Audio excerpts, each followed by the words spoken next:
praying for my family. It's the grace of God upon you. How many thank God for His grace? Amen. It's grace that builds you up. Paul, the book of Acts says this in Acts 20 and verse 32. Now, brethren, I commend you to God and to the word of His grace.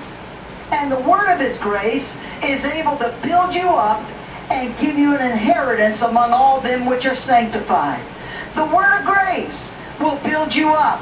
You're built up by grace. You're not built up because you're just strong in yourself, because you got something more than anyone else has. The grace of God has built you up to where you are today. If you're strong, it's the grace of God that's made you strong. If you're able to endure, it's the grace of God that gives you the strength to endure. If you're able to make it through hard situations, it's the grace of God that helps you to make it through those situations.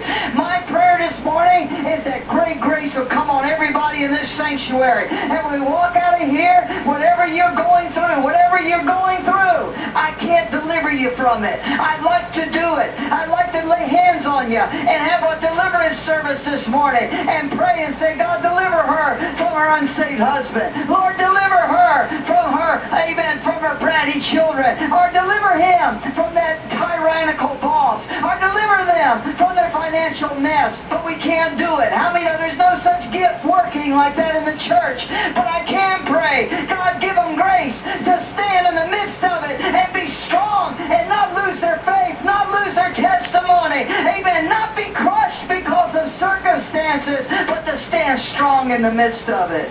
That's the grace of God. We need grace like we've never needed it before. How many thank God for that? Amen. The gifts of the Spirit are given to us by grace. Amen. The reason some people have stronger gifts than others is because of the grace of God.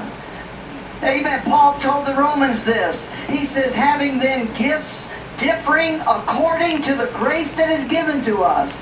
Whether prophecy, let us prophesy according to the proportion of faith. Paul said, I recognize some people come with a stronger gift than other people do. Some people can pray for the sick and get one person healed once a year. Some people can conduct prayer services and healing services weekly and see people get healed.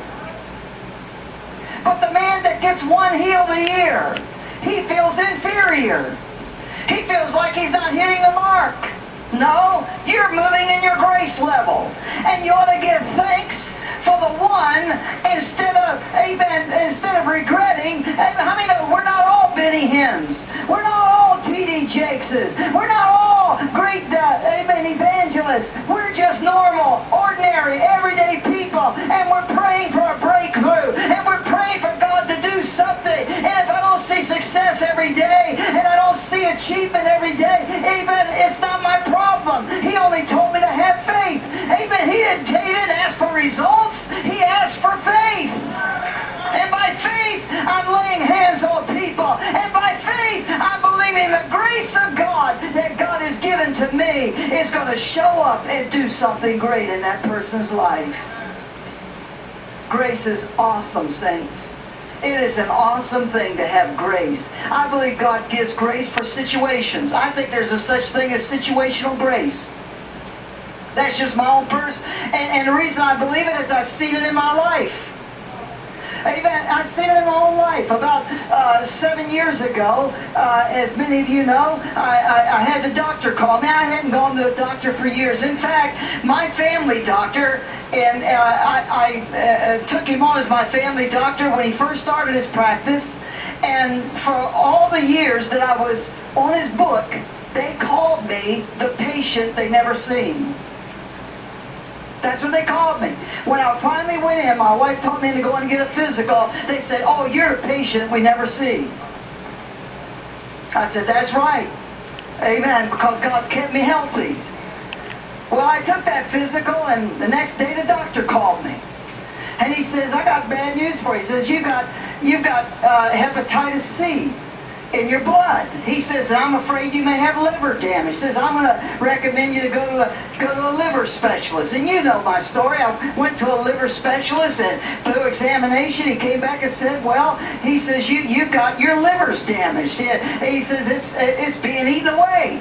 Amen. And he came out there after a series of tests. He looked right at my wife and I and gave us the news. He said this, maybe 5 to 10 years, and that'll be it. You're going to have either a new liver, or if you don't get it, you're going to die. And I thought to myself, well, I'll tell you what, Doc. I said, can you do anything to heal me? He said, other than give me a transplant, no. I said, then don't get offended when I find out another way, amen, besides your way. Amen. So I went into prayer and believing God and fasting and seeking the face of God. And before a Sunday morning service, I was walking out of my office to preach, and God spoke to me. It was as clear as anything I've ever heard in my life. And God said this. He said, your liver's not going to kill you. He said, but I'm going to change your rest, your stress, and your diet. Just like that. And at that time, I didn't like to hear that thing about diet. Amen. I knew right then I wasn't going to be eating no barbecue sandwiches for a long time. You know what I'm saying? And so I stopped and I prayed and I said, God, you have to guide me. You'll have to lead me.